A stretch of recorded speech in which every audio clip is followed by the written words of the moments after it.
Hello students, this is Dr. P. Nitya, Assistant Professor of Chemistry, JJ College of Arts and Science, Pudukkottai. Today we are going to discuss about fertilizers. First of all, the definition of fertilizers. Chemicals used to provide for of makeup for the deficiency of the primary nutrients in soil are called fertilizers or chemical fertilizers. Nitrogen, phosphorus and potassium are the essential elements required for the growth of plants. These three elements are called primary nutrients. Why fertilizers are needed? To supplement what has been eaten by the plants, to give them an additional supply of tonic and food so that they may grow more healthy and produce a better yield. And the fertilizers help maintain the pH of the soil in the range 7 to 8 and thereby facilitate optimum growth and health. Then the registrations of a good fertilizer.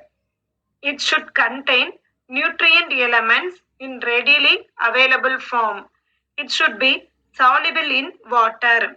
The nutrient elements in it should be available to the plants for a long period. That is, it should be stable. There should be nothing which harms to the plants. It should be cheap. Then the role of nitrogen, phosphorus and potassium in soil. Nitrogen gives dark green color to the plants. It helps rapid growth of the plant. It increases protein content and the yield of crops. Phosphorus helps the early formation of roots, growth, flowering and seed formation. Potassium provides sufficient resistance to diseases in plants. It increases the quality of seed and it assists in the formation of carbohydrates. Next, NPK and mixed fertilizers. First, nitrogen. It is supplied in the form of nitrates, ammonium compounds, urea, and calcium cyanamide, etc. Let me explain one by one. First, ammonium nitrate. Ammonium nitrate is prepared by the action of NH3 gas with HNO3. NH3 obtained from Haber process is first oxidized to HNO3. It is neutralized by NH3 to NH4NO3, which is subsequently crystallized. It absorbs moisture readily, so the granules or pellets of ammonium nitrate are coated with a waterproof material to facilitate its handling. The main advantages of ammonium nitrate are it has high nitrogen content and highly soluble in water. Next, urea. It is manufactured by reacting liquefied ammonia, that is NH3, with liquefied carbon dioxide at 170 to 200 degrees Celsius and 100 to 300 atmosphere pressure. First, ammonium carbamate is formed. Then, it decomposes under pressure, giving urea and water. Then, urea solution is concentrated in vacuum evaporators. The molten urea is then rapidly cooled and solidified. It has some advantages over other fertilizers. They are the nitrogen content of urea is high and cost of production is less. Transportation and packaging charges are less. It does not changes the pH of soil, so it can be used to all types of crops and soils. Disadvantages of urea is it is very soluble in water and hygroscopic. So packing should be better and hence packing cost is high. It is less stable than other solid nitrogenous fertilizers because it decomposes to NH3 and CO2 even at low temperatures. Then the second one is calcium ammonium nitrate. Nitrogen from air is converted into ammonia by Haber process. A part of ammonia is converted into nitric acid by Ostwald process. Nitric acid is then reacted with remaining ammonia. We get ammonium nitrate, which is represented by the first equation. Then the solution of ammonium nitrate obtained contains some HNO3 also. To this solution, some limestone, that is calcium carbonate, is added, whereby calcium ammonium nitrate is got. Advantages of calcium ammonium nitrate are they are readily soluble in water. It finds its way as such into the soil, that is very easily directly assimilated by the plants and does not undergo any change in the soil. And the disadvantages of calcium ammonium nitrate are its nitrogen content is low. It is very hygroscopic, so it has to be protected from atmospheric moisture during its transportation and storage by coating the pellets of calcium ammonium nitrate with soapstone. Next one is phosphorus. First, it is supplied in the form of phosphate. It is prepared on a large scale by treating calcium phosphate obtained from phosphorite rock or bone ash with the calculated quantity of, that is 70% H2SO4. Uses as fertilizer. It contains about 20% of phosphorus pentaoxide. Its active ingredient is calcium dihydrogen phosphate. This is soluble in water. Thus, it provides phosphate in a water soluble form which is readily assimilated by plants for their growth. Disadvantages of calcium superphosphate are transportation and packaging are costly. It is acidic and corrosive in nature. So the package is spoiled and the fertilizer spills over, causing wastage. Then the second one is triple superphosphate. It is almost pure.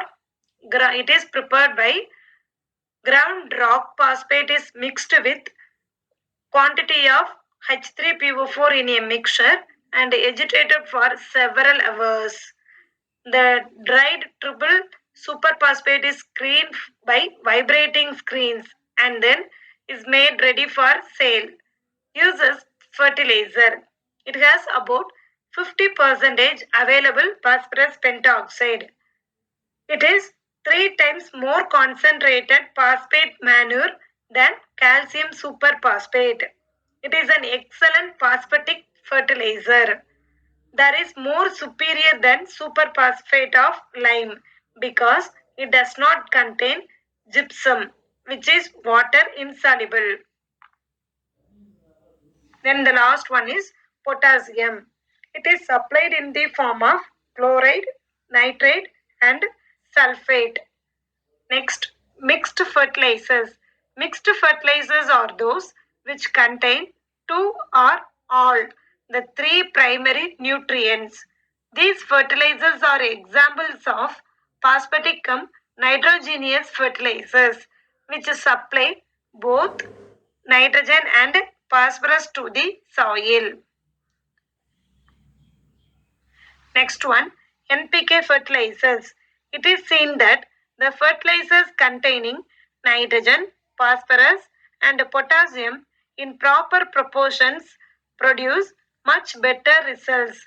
Such fertilizers are known as NPK fertilizers. These contain 5% nitrogen, 10% phosphorus pentoxide and 10% potash as K2O. The formulas or grades differ for different crops and soil conditions. SPIC and Zurai agrochemicals are major producers of NPK fertilizers in India. Benefits of NPK and mixed fertilizer. By using NPK and mixed fertilizers, we supply the required primary nutrients. If we use individual fertilizers separately, application will have to be done thrice. If we use mixed fertilizers, application will be done only once. Cost of mixed fertilizers will be less than the total of individual fertilizers.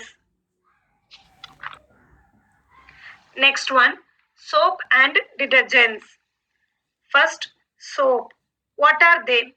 They are sodium or potassium salts of higher fatty acids like stearic, palmitic, oleic acids, etc. Soap is manufactured by two methods. First one, hot process. Second one, cold process. First, we are going to see about hot process. In this process, soap is generally manufactured from coconut oil, ground oil, palm oil, cottonseed oil in India. The fat or oil is treated with sodium hydroxide called lye. We get soap and glycerin. This process is called saponification. Sodium soaps are called hard soaps. These are used for washing purposes. Potassium soaps are called soft soap. They are used as shaving soaps, etc. Then the second method is cold process. The oil or the molten fat is taken in iron pans. It is treated with lye. The mixture is sterile. Soap is got. It is removed, dried, colored, perfumed, solidified and made into cakes. Cold process is not so economical as the hot process. It does not yield pure soap. So, hot process is superior one. Next one, detergents. What are they? They are salts of sulfonic acids or alkyl hydrogen sulfate. They have two parts. First one, oil soluble part. Next one, water soluble part. The water soluble part may be an ionic group like sulfate or sulfonate, or a cationic group like amine salt or quaternary ammonium compound. Examples are sodium lauryl sulfate, sodium stearate sulfate. Next one, manufacture of detergents. There are several methods to manufacture of detergents. We shall describe the manufacture of sodium lauryl sulfate. It is manufactured by sulfonating lauryl alcohol. Fats or fatty acids are hydrogenized or fatty esters are reduced with sodium and a reducing alcohol. That is, we get lauryl alcohol. It is then sulfonated with chlorosulfonic acid. We get sulfonated lauryl alcohol, which is represented by the first equation. Then the resulting solution is neutralized with caustic sodas. We get sodium lauryl sulfate. This is represented in the second equation. Uses: synthetic detergents have wonderful dirt removing property. So they are used as washing soaps and powders. Next one, cleansing action of soaps and detergents. The cleansing action of both soaps and detergents results from their ability to lower the surface tension of water, to emulsify oil or grease, and to hold them in a suspension of water. This ability is due to the structure of soaps and detergents. In a water, a sodium soap dissolves to form soap anions and sodium cations. For example, the chemical equation shows the ionization of sodium palmitate. A soap anion consists of a long hydrocarbon chain with a carboxylate group on one end. The hydrocarbon chain, which is hydrophobic, is soluble in oils or grease. The ionic part is the carboxylate group, which is hydrophilic, and it is soluble in water. Then, in water, a detergent dissolves to form detergent anions and sodium cations. For example, this chemical equation shows the ionization of sodium alkyl sulfate. Similarly, the anion part of a detergent also consists of hydrophobic part and hydrophilic part. The hydrophilic part is represented as circle. Then this slide shows the cleansing action of soap or detergent on a piece of cloth with a greasy stain is described here. Thank you.